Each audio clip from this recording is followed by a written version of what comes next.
mio cugino Alfio. Subito le dolenti note. Subito le dolenti note. Io pensavo che lei non ce ne volesse più parlare. Invece... Che vergogna, che schifo, che schifo. No, guardi, non esageri. Io lo voglio diseredare, no, non lo può fare. Io non ci voglio lasciare manco una lira. Sì, ma anche se lei lo vuole fare, non lo dica. Non ci voglio lasciare un centesimo. Sì, ma non lo dica apertis verbis. Non lo dica apertis verbis. Non stai dicendo cacasco mazzandauca. Sì, ho capito, ma anche... Io lo voglio diseredare. Diseredare. Diseredare? No, voglio che non ce lascio niente. Diseredare. Io non c'ho niente, ma magari che alla vista non ce lasciasse niente. E allora se lei non c'ha niente, è inutile che minaccia. Ma io non ci voglio lasciare manco un nome, un cognome, l'indirizzo, un stato di famiglia, lo devo scancellare. Quello lo prevede la legge, qui il sindaco ce lo può confermare, quella è l'anagrafe che lo prevede. Se si chiama Scalisi, si chiamerà Scalisi fino alla morte. Signora Rosa, che perché vergogna? Che vergogna? Perché? Lei lo sa che io sto facendo la pubblicità. C'è, la mandano ogni giorno. Che cosa? La pubblicità che sto facendo. Sì, lo so, la vedo, va in onda anche ad insieme. Questa qua. Quindi cosa sta? Di Benvesti. Sto facendo. Sto facendo. Bravo. Sto facendo la pubblicità di Benvesti. Benvesti, sì. E allora che cosa ho fatto? Mio cugino Alfio. Sì. Non si faccia del male, lei si fa del male, si morde e si fa del male. Che fa? Stava a cattare una camicia. Non mi poteva portare. Da Benvesti. Da Benvesti. A cereale. 2 più 2. E sai qual è il bello? Che a 2 passi da casello. Bravo.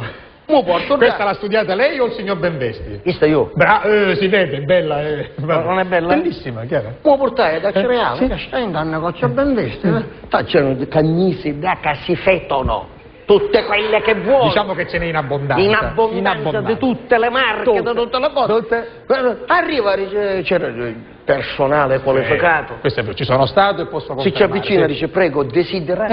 E io ci dice, io a darrere un cuore mi devo andare tanto. Certo. Perché lei prevede, lei già prevede, lei anticipa. E io dice, prego, desidera, dice, guarda, dice, mi piacerebbe, dice, quella camicia che ce l'ha, che ce l'ha il manichino. Il manichino, sì. Chi dice, sì signore, ce la taglia? E io dice, no, ma la porto sana.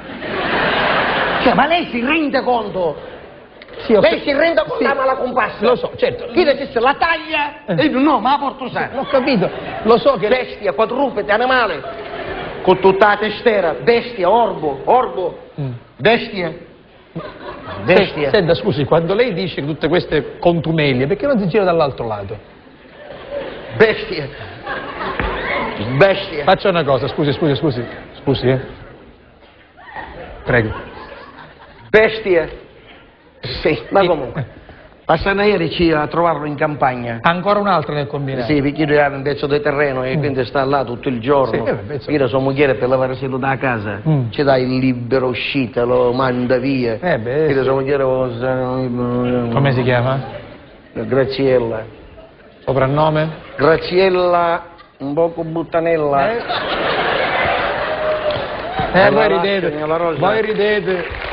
Voi ridete, Lucia non ridere. Non ridete voi ragazze. Quella... Quelle sono disgrazie, caro mio. Quella non vede l'ora che io se ne vada a casa. E per questo lo manda in campagna. No, perché poi lei che fa a casa? A casa che... Non voglio sapere, non voglio sapere. Perciò se ne va una cosa però, mi perdoni, adesso ci arriviamo. Una volta mi pare di ricordare che, o forse ancora, che suo cugino abitasse di fronte a casa sua. Abita di fronte ancora? A casa. Ma proprio di fronte, come c'è noi solo la strada che ci separa. Sì. E lei quindi lo vede? Vedo Aido. Perché siete proprio dirimpettai? Ma lo sanno anche i bambini. Quando tu a casa accendi la luce di sera, quello che sta di fronte ti vede. Certo, ti vede. Se sta a questa distanza ti vede. A calare i prussiani. I prussiani a calare. Senta, scusi.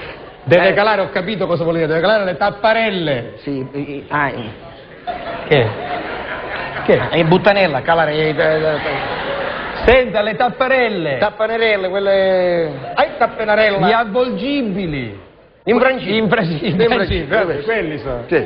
La calare, devi calare perché sennò magari attraverso le fessure, solo le fessure, io mi ci vedo. Sai come si chiama questa? Si chiama privacy. Questa si chiama privacy. Che cosa è la privacy? Questa è la privacy. Che deve aiutare io? Se uno si copre, tutela la propria privacy, lei non può vedere. Nel privé. Bravo. Nel privato. Bravo. E io invece ogni modo, ma dico, magari che tu non ti vuoi calare i tapparelle. Quella sì, le tapparelle. Ma almeno tiri la tenda. Sì. La tenda perché c'è? Perché esiste la tenda. La tenda esiste per fare un po' di privacy. La tenda chiudi, io al massimo posso vedere un poco di ombra. Ma no, che tu con la finestra aperta, ma io ci ho disse la sì? Ce l'ho detto. Bravo. Disse, grandissimo cornuto. Le cose si devono dire. E mi dice usaccio. Io usaccio. Sì. Grandissimo cornuto. E lui ha detto usaccio. Quindi insomma ammette. Sì. Grandissimo per cornuto, tutti i roti. Sì. Cornuto per tutti i roti, sì. compresa a rota da scorta. Tutte e cinque. Sì. Tutte e cinque. Quante volte te l'ho detto che quando la sera sia a casa, nella stanza di letto specialmente, sì. devi chiudere i tappanerelli dei persiani, di queste cose. Avvolgibili. Oppure tirare le tende. Quante volte te l'ho detto? Certo. Disgraziato, ci disse che ieri sera alle 9:05 ci desse l'orario. Preciso. Per non calare a tenda, io ti ho visto che facevi l'amore con tua moglie. E non è giusto. Anche se siete parenti, non è giusto. L'amore è una cosa privata, si fa con la propria donna. Mi rispondevo, mi dici, dimmi che è un cretino se tu mi dici. Addirittura. Perché? Che io stile alle 9:05 a casa non c'era. Hai capito, Graziella. Graziella. Vabbè. Ecco perché la chiamano così. Di niente.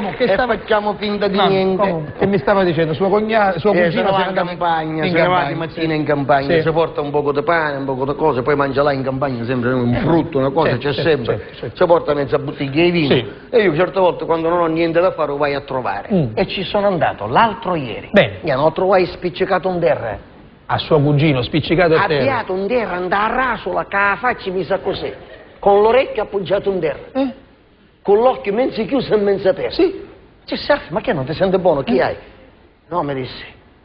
Dice, di qua hanno passato una lapa carica di cacoccioli, un garamatto carico d'aranci e un camion chino di patate.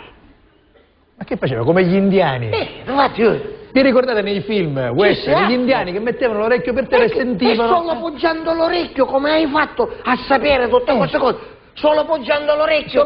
No, mi disse, macchinari in gordo, tutti e tre, una pestagnata. Non ci credo. Cioè, ma si rende? Non ci credo, non è possibile. Va bene, d'accordo.